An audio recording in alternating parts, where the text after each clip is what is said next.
Baiklah, kita lanjutkan kemarin pada jilid pertama, bocah cilik yang di kuil sepi itu telah dibawa oleh Lam Hwasyo ke Xiao Lin Pai, dan Kui Hong telah dibawa oleh Sumahan ke Pulau Es. Baiklah, kita masuk ke jilid 2, yaitu lokasinya ada di kuil Xiao Lin Pai. Tokoh-tokohnya adalah Xiao Lam Hwasyo, dan yang kedua adalah bocah cilik yang waktu itu berumur 5 tahun waktu dibawa ke Xiao Lin Pai.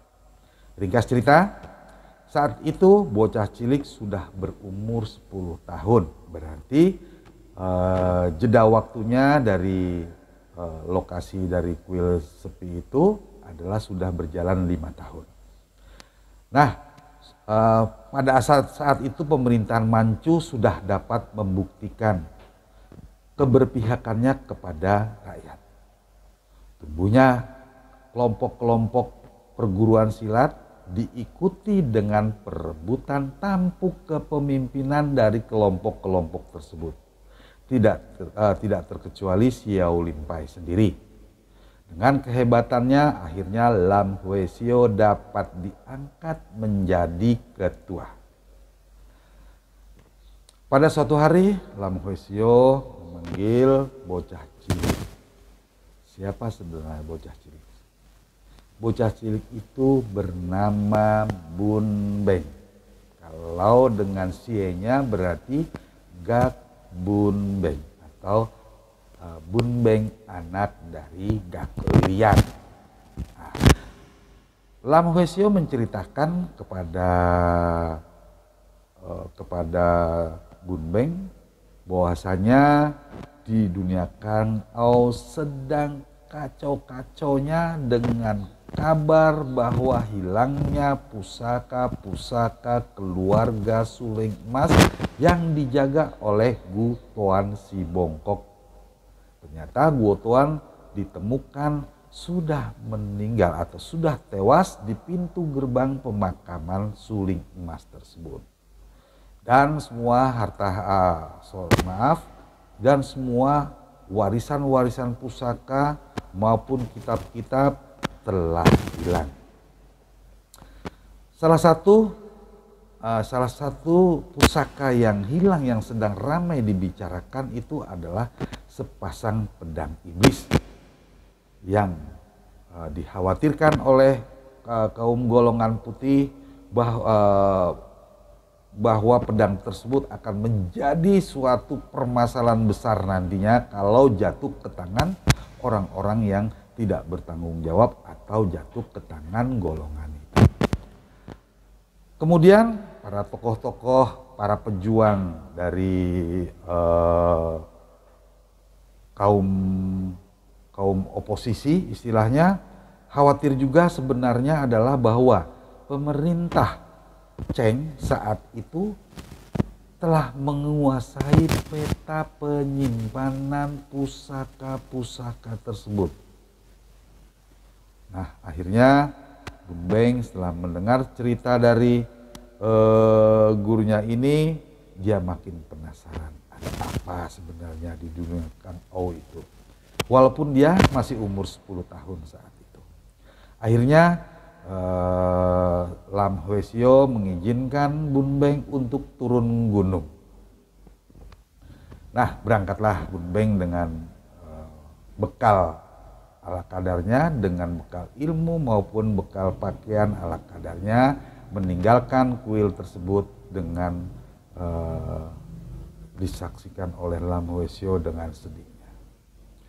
Baik, kita tinggalkan dulu Bun Beng yang mulai belajar turun gunung dari Xiao Lin Pai. Kita menuju ke lokasi kedua, yaitu perjalanan Sumahan menuju Pulau Es. Nah, tokoh-tokoh di sini adalah satu Sumahan itu sendiri, kemudian Kui Hong keponakannya, dan yang ketiga adalah tokoh-tokoh Pulau Neraka Yang keempat adalah dari perguruan Inkoksan. Ringkas cerita, bagaimana Sumahan dan Kuihong sampai di Pulau Es? Nah, itu ya pertanyaan pertama dulu. Dikisahkan saat itu Sumahan membawa Kuihong yang masih berumur 4 tahunan dari kota raja. Nah, saat perjalanan yang ingin dituju oleh Pulau Es, mereka melihat burung Garuda dan burung Raja Wali sedang berkelahi. Kuihong yang namanya Kuihong masih kecil meminta Sumahan atau pamannya untuk menangkap burung tersebut. Akhirnya dengan kelihayan Sumahan, dengan kesaktiannya, dapatlah ditangkap seekor burung Garuda dan dapat ditungganginya menyeberang lautan untuk menuju Pulau Es. Akhirnya sampailah Sumahan dan Kuihong mendarat di Pulau Es. Yang menjadi heran adalah saat sebelum burung itu mendarat di Pulau Es, sudah terdengar suara jeritan-jeritan burung dari bawah. Yang ternyata burung Garuda itu telah dinanti oleh pasangannya. Sumahan sampai di sana, Sumahan termenung seorang diri. Dia hanya berdua dengan Kuihong. Dia ditemani oleh sepasang burung Garuda, ditambah lagi dengan beban batin Sumahan yang begitu berat.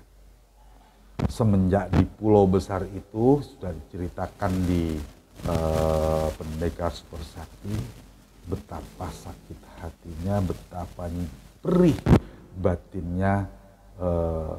Dia harus kehilangan orang-orang yang sangat dicintainya. Yang pertama adalah 3 orang gadis yang begitu baik kepadanya harus mati dalam pelukannya dalam membela Sumahan. Yang kedua, dia harus berpisah dengan istrinya Nirahai saat dia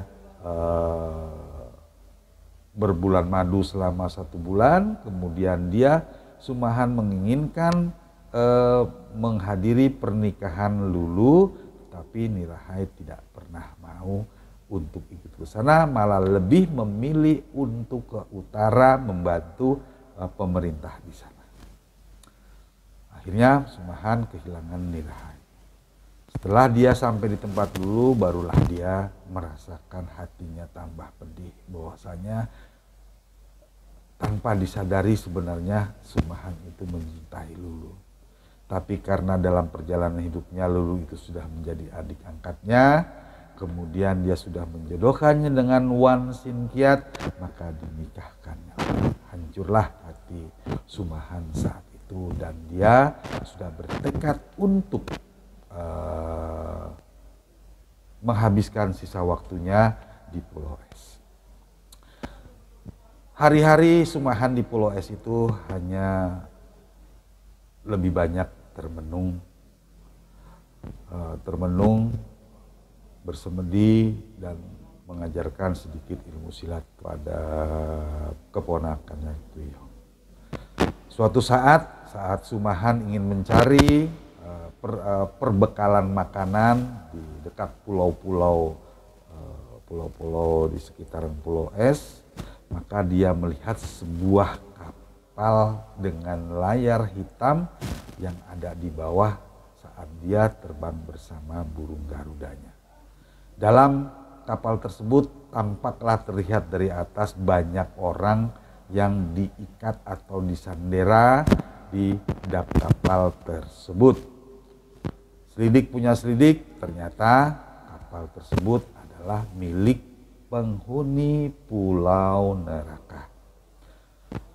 Nah, kenapa Pulau Neraka membawa tawanan-tawanan tersebut? Ternyata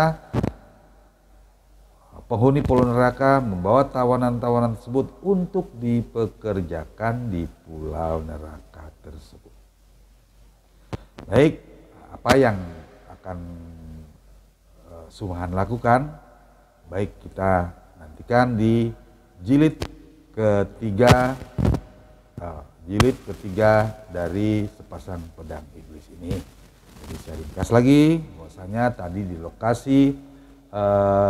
lokasi pertama yaitu di kuil Shaolin Pai, Bun Beng diizinkan oleh gurunya untuk turun gunung. Dan yang kedua, di lokasi kedua yaitu perjalanan Sumahan dari Kota Raja menuju ke Pulau Es dengan menunggang burung Garuda. Saat Sumahan mencari bahan makanan di sana, dia melihat kapal dengan layar hitam milik penghuni Pulau Neraka. Apa yang akan terjadi setelah Sumahan melihat tersebut? Kita lanjutkan ke jilid ketiga. Terima kasih.